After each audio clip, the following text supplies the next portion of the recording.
Morning class. आज हमने आपको वीर रस, वीभत्स और भयानक रस पढ़ाना है। अभी तक हमने क्या पढ़ा था? करुण रस और रौद्र रस, है ना। श्रृंगार, हास्य, करुण और रौद्र, 4 रस हम पहले पढ़ चुके हैं। आज हम 5वां रस पढ़ने जा रहे हैं। ठीक है, वीर रस। ठीक है, यहाँ पे हम लिख देते हैं वीर रस।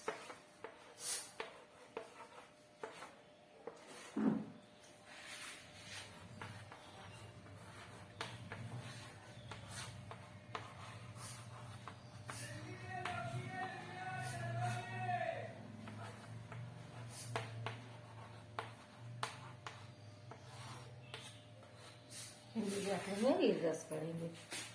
तो वीर रस क्या होता है बेटा? वीर से आप समझ सकते हो वीरता, है ना, बहादुरी जिसको आप कहते हो। तो उत्साह जो है व्यक्ति के जीवन में अनेक क्षेत्रों में देखी जा सकती है।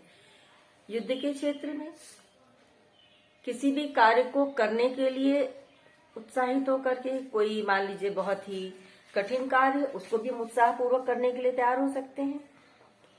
तो 4 क्षेत्रों में ज्यादातर हम वीर रस को देखते हैं। तो युद्ध के क्षेत्र में, धर्म के क्षेत्र में, दया के क्षेत्र में और दान के क्षेत्र में। दान करना भी बहुत बड़ी वीरता है। बहुत होता है लोगों के पास, लेकिन दान करने के लिए हृदय में उत्साह होना चाहिए कि हमें देना है किसी को। देना आसान नहीं होता है। ये भी एक तरह की वीरता, ये भी उत्साह का कार्य है। ठीक है ना। धर्म करना, धर्म के लिए भी उत्साह की आवश्यकता होती है। अगर हमारे मन में उत्साह है तो हम बड़े से बड़े धार्मिक अनुष्ठानों को कर लेते हैं। ठीक है ना। दया करना, कहते हैं दया करना चाहिए, जीवों पर जरूर दया करें, सबकी मदद करें, लेकिन ऐसा कितने लोग करते हैं? इसके लिए भी व्यक्ति के अंदर उत्साह का होना आवश्यक है। तो आज हम इसी के विषय में पढ़ने जा रहे हैं कि इन चारों, अर्थात युद्ध, धर्म, दया और दान, इन चारों को लक्ष्य करके जब हमारे हृदय में उत्साह का भाव जागृत और पुष्ट होता है, तब वीर रस उत्पन्न होता है। ठीक है, या हम ये भी कह सकते हैं उत्साह नामक स्थायी भाव विभाव, अनुभाव और संचारी भावों के संयोग से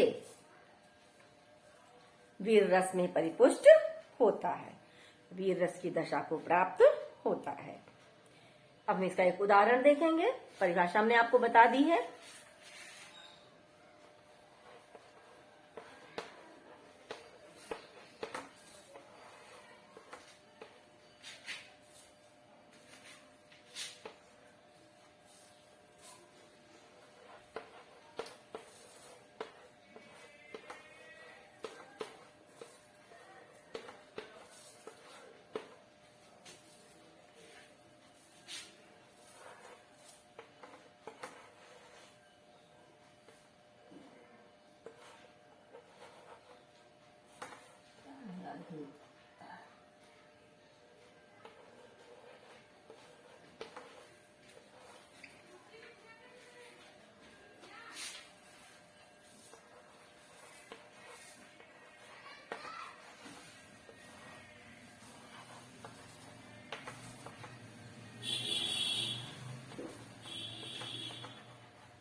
आए होंगे यदि भरत कुमतिवश वन में, तो मैंने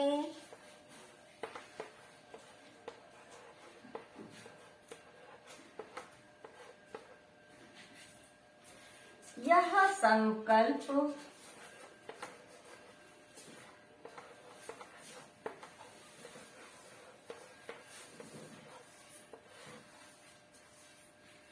किया है मन में,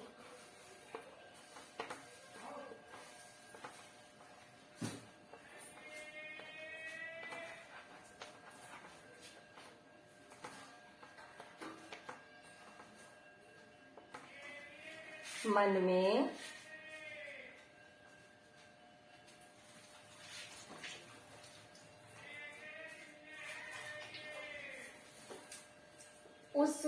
उनको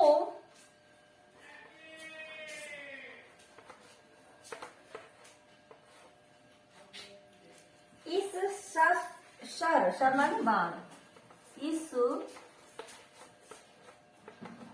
शर का लक्ष्य चुनूंगा,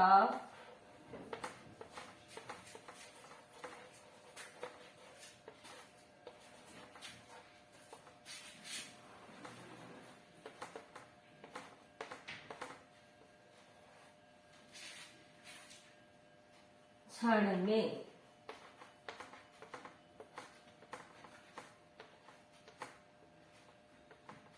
बेटा थोड़ा सा ऊपर से हटाना पड़ेगा, नहीं हटेगी नहीं एक लाइन।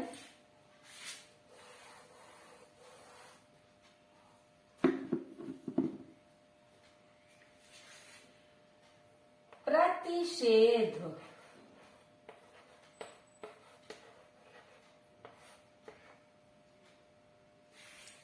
आपका भी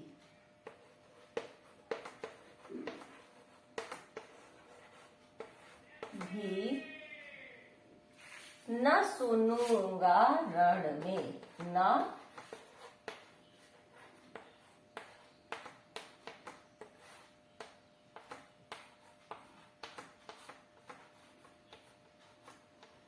ठीक है। यहाँ जब भरत जी वन में आते हैं तो लक्ष्मण जी को पता चलता, तो उन्हें लगता है कि शायद यहाँ भी वो हमें नहीं रहने देना चाहते हैं। तो उनके मन में ये उत्साह और ये वीरता का भाव जागृत हो जाता और रामचंद्र जी से कहते, अगर किसी बुरी मन स्थिति के कारण भरत यहाँ आए होंगे तो मैं उन्हें ही आज अपना लक्ष्य चुनूंगा। मेरा जो ये बाण है आज उन्हें अपना लक्ष्य चुनेगा और युद्ध क्षेत्र में मैं आपकी भी कोई बात नहीं सुनूंगी। राम से ऐसे कहते हैं वो। तो इस पद में स्थायी भाव क्या बेटा? उत्साह है। आश्रय कौन है? लक्ष्मण जी हैं। आलंबन कौन है? भरत है, क्योंकि भरत के कारण भाव उत्पन्न हो रहे हैं। किसके हृदय में उत्पन्न हो रहे हैं? भरत के हृदय में, इसलिए आश्रय कौन है? भरत है ना। और उनके वन में आगमन का समाचार क्या है? उद्दीपन विभाव है बेटा। लक्ष्मण के जो वचन है वो अनुभाव है और इसमें उत्सुकता, उग्रता, चपलता, संचारी भाव है। इनसे पुष्ट होकर हमारा उत्साह नामक स्थायी भाव वीर रस की दशा को प्राप्त हुआ है। ठीक है, ये रहा आपका वीर रस।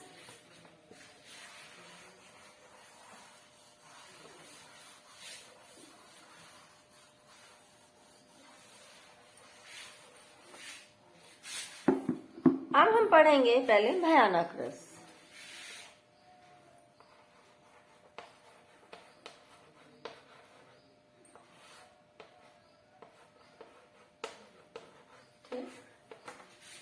भयानक रस का क्या मतलब होता है? किसी ऐसी वस्तु को देख करके मुझे भय महसूस हो, ना, अनिष्टकारी, जिससे नुकसान होने वाला हो। किसी भयानक अथवा अनिष्टकारी वस्तु या व्यक्ति को देखने से, उससे संबंधित वर्णन सुनने से, स्मरण करने से चित्त में जो व्याकुलता उत्पन्न होती है, जो घबराहट, जो भय उत्पन्न होता है, उसे हम भय कहते हैं। भय नामक स्थायी भाव विभाव, अनुभाव और संचारी भाव के संयोग से भयानक रस का रूप धारण कर लेता है। ठीक है, तो इसका उदाहरण देखिए, जय हनुमान से लिया गया है। और आप फर्स्ट ईयर की जो बुक है आपकी लंका दहन वाला, तुलसीदास द्वारा लिखित एक चैप्टर है, उससे भी आप उदाहरण ले सकते हो। तो हनुमान जी की पूंछ में जो आग लगाते हैं उसका वर्णन है, तो हम यहाँ उदाहरण देखते हैं।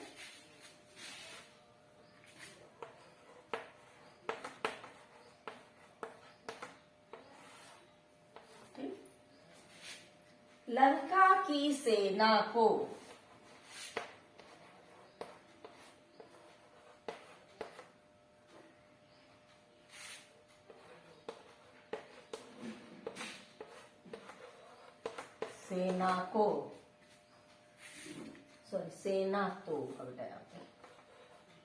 सेना तो कपि के गर्जन रव से कांप गई। कपि के गर्जन रव, ये रव है बेटा, से कांप गई।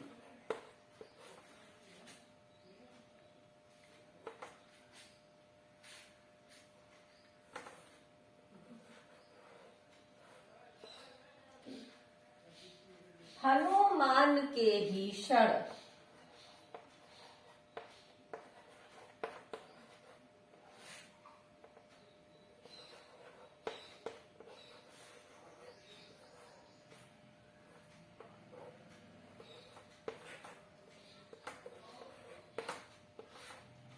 हनुमान के भीषण दर्शन से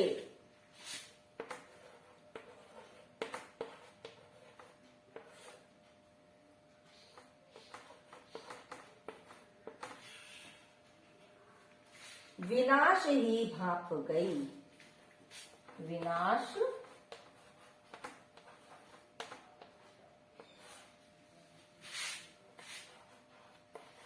ही भाप गई।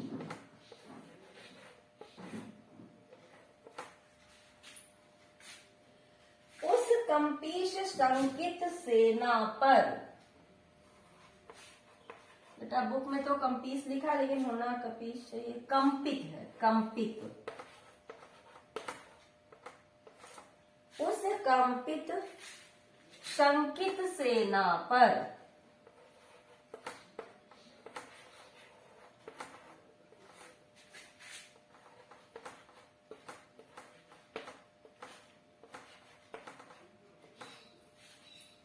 उस कंपित शंकित सेना पर कपि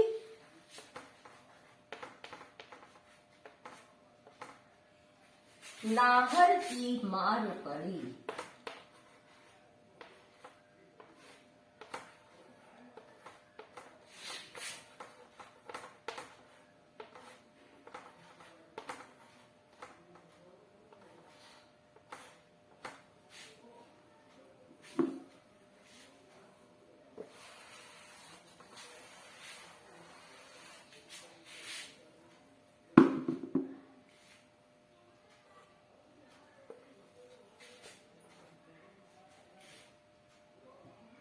त्राहि त्राहि शिव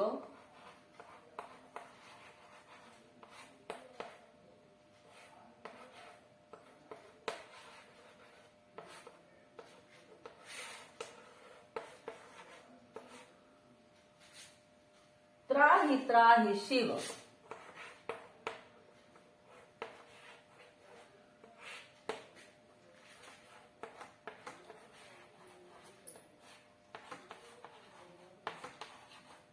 शिव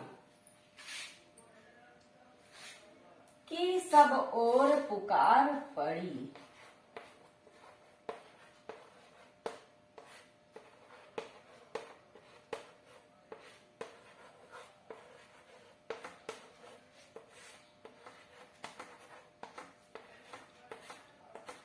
ये कब हुआ बेटा? कि जब हनुमान जी ने लंका को जलाया, सबने समझाया, नहीं माने, हनुमान जी की पूंछ में आग लगा दी, तो हनुमान जी ने क्या किया? पूरी लंका को जला दिया। तो वही है कि हनुमान जी ने किस प्रकार से विनाश किया, इस बात को सोच करके ही लंका के राक्षसनियों के मन में भय उत्पन्न होता है, और उसको सुन करके हमारे सामने, आंखों के सामने भी एक भयानक दृश्य उत्पन्न होने लगता है। तो क्या है यहाँ पर? भय नामक स्थायी भाव, ठीक है, विभाव, अनुभाव और संचारी भावों के संयोग से भयानक रस में परिपक्व होता है। तो यहाँ पर क्या है आपका? भय नामक स्थायी भाव है। सेना, उसके मन में भय है, हृदय में भय है, तो सेना आश्रय है बेटा। हनुमान जी को देख करके भय उत्पन्न हो रहा, हनुमान जी के कारण हनुमान जी, इसलिए आलंबन कौन है? हनुमान जी हैं। उनकी गर्जना करना, उनका भीषण रूप देखना, ये उद्दीपन विभाव है। और त्राही त्राही शिव को पुकारना, तड़पना, ठीक है ना, ये जो है अनुभाव है बेटा। और शंका, चिंता, संत्रास आदि संचारी भाव हैं। और इन सब से पुष्ट होकर के भय नामक स्थायी भाव भयानक रस को परिपक्व हो गया है या पूर्ण हो गया है। फोर्थ हम पढ़ेंगे, थर्ड है इसमें विभत्स रस पढ़ेंगे। इसके बाद हम 7 नंबर पे है। ठीक,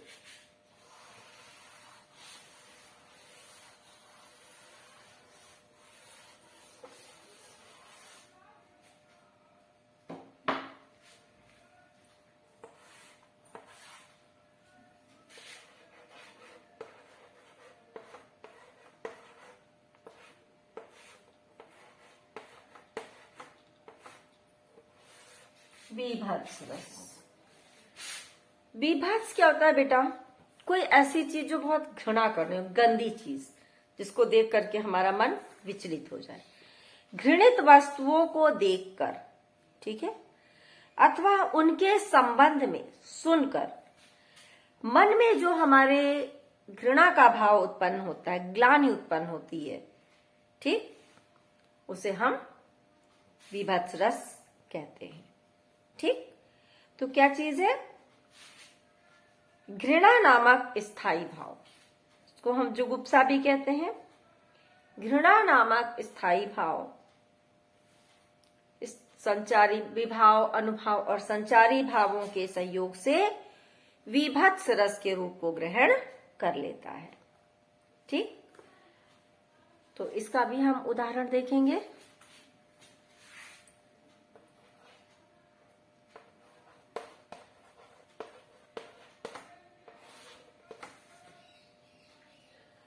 को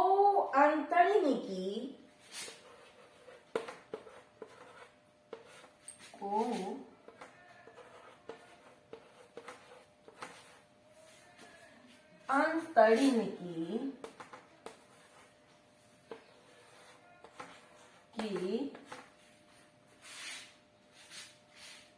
पहिरीमाल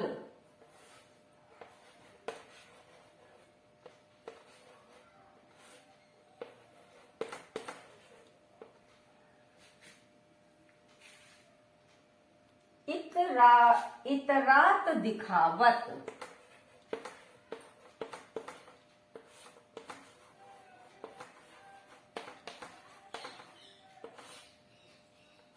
बेटा, को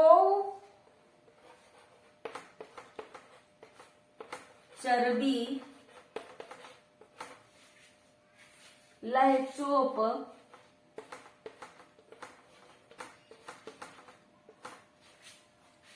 सहित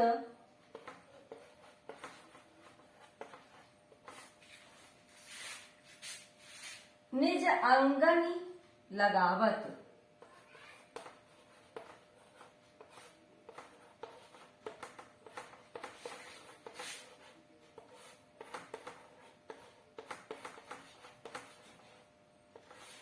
लगावती, ठीक है, सॉरी का है, लगावत। ऊपर की पंक्ति बेटा मिटाएंगे तभी हो पाएगा।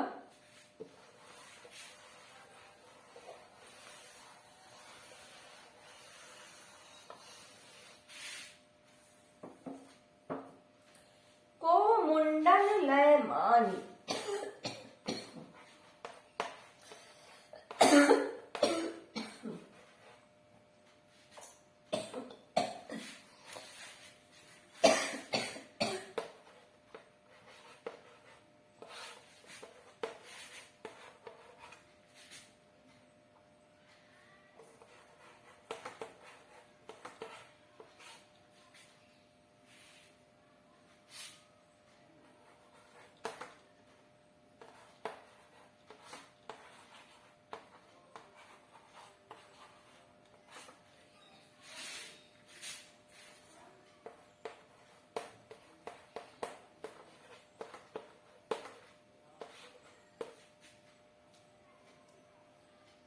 मुंडन ले मानी मोद कंदुक डारत और को मुंडन पे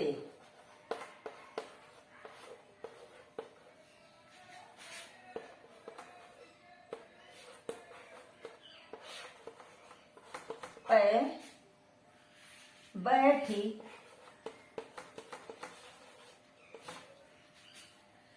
करेजो फारी निकारत।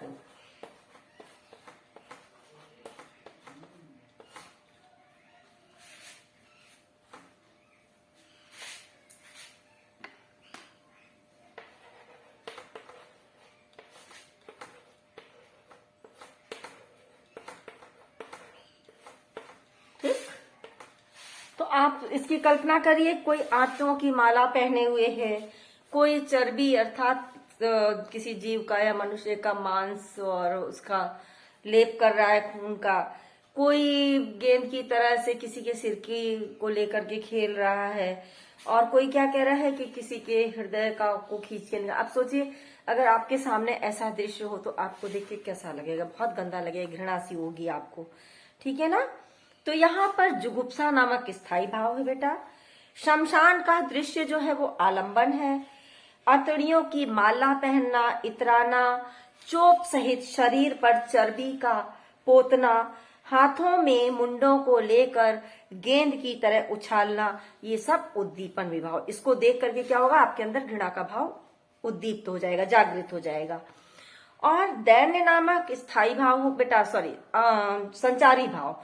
दैन्य, ग्लानि, निर्वेद आदि संचारी भाव है। तो यहां पर क्या होगा बेटा कि जुगुप्सा नामक स्थायी भाव, विभाव, अनुभाव और संचारी भावों के संयोग से विभत्स रस की दशा को प्राप्त होता है। थैंक यू बेटा, आज की वीडियो में इतना ही। इस काम को कॉपी में अपडेट करेंगे और कॉपी जरूर भेजेंगे।